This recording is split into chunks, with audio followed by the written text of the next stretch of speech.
যদি original OMR প্রকাশ হয় তাহলে আশা করি রাজ্যের মুখ্যমন্ত্রীও জেলে যেতে সময় লাগবে না, অত্যন্ত ফিজিক্যাল এডুকেশন অ্যান্ড ওয়ার্ক এডুকেশনে। কারণ এখানে মহাসমুদ্রের মতো চুরি করছে। ওয়ার্ক এডুকেশনে 235 জন ক্যান্ডিডেট এমন আছে যারা হচ্ছে 55-র মধ্যে 55 পেয়েছে, অথচ প্রশ্ন ভুল ছিল। সেখানে সেখানে কি করে 55-র মধ্যে 55 পায়? তিনখানা প্রশ্ন ভুল দেওয়ার পরে।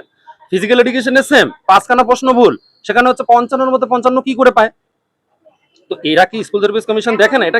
এটা কি রাজ্য সরকার দেখে না? আবার এদের আকস্মিক ভাবে দেখা যাচ্ছে কি যে একাডেমিকটা হচ্ছে 20 থেকে 22-এর মধ্যে।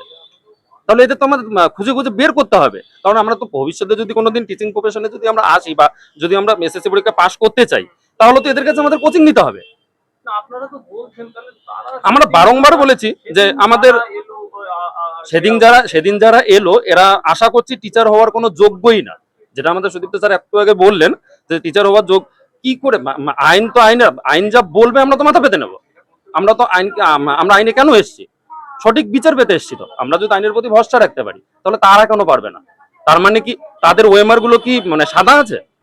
যারা সেদিন বিকাশ চন্দ্র ভট্টাচার্য হোক বা সুদীপ্ত দাশগুপ্ত হোক বা ফিরদুস শামীম হোক, যারা অ্যাটাক করলো সেদিন, এবং বোতল ছিল, বোতল নিয়েও হচ্ছে ফিরদুস শামীমের কাছে গিয়েছিল ছুটতে। মাননীয় বিচারপতি হচ্ছে সম্মানীয় বিচারপতি বিশ্বজিৎ বসুর ফটোর উপরে পা দিয়েছে। এরা টিচার হওয়ার যোগ্য?